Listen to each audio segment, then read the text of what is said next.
अवघे काही मिनिटं उरलेली आहेत. नरेंद्र मोदी तिसऱ्यांदा एकीकडे पंतप्रधान पदाची शपथ घेतील, त्याचवेळी महाराष्ट्रामधनं बुलढाण्याचे खासदार प्रतापराव जाधव हे आता मंत्रिपदाची शपथ घेत आहेत. शिंदेंच्या शिवसेनेचे अनुभवी आणि ज्येष्ठ खासदार आहेत आणि त्यांचे कुटुंबीय एबीपी माझावर हा शपथविधी सोहळा पाहत आहेत. ही दुसरी दृश्य जी आहेत ती प्रतापराव जाधव यांच्या निवासस्थानामधली. त्यांचे कुटुंबीय, त्यांचा मित्रपरिवार हा एबीपी माझा बघतोय आणि तिकडेच एबीपी माझावर हा शपथविधी सोहळा ही मंडळी बघणार आहेत. प्रतापराव जाधव पहिल्यांदाच मंत्री होत आहेत, अत्यंत ज्येष्ठ असे खासदार शिंदेंच्या शिवसेनेमधले.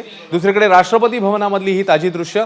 अभिनेता रजनीकांत यांचं तिकडे आगमन झालेलं आहे. अनेक क्षेत्रातली मोठी मंडळी, व्हीव्हीआयपी मंडळी तिकडे पोहोचतात. कला क्षेत्र असेल, उद्योग क्षेत्र असेल, ते देखील तिकडे आगमन होत आहे. तर दुसरीकडे जी मंडळी खासदार जी झालेली आहेत, त्यांचे मंत्री जे होणार आहेत, त्यांच्या घरी देखील एक या सगळ्या क्षणाबद्दल उत्सुकता, आतुरता आहे.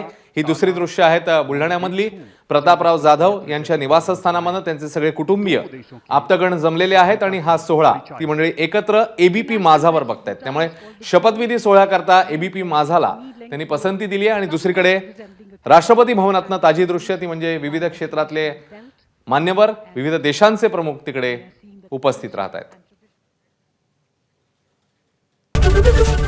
एबीपी माझा, उघडा डोळे बघा नीट.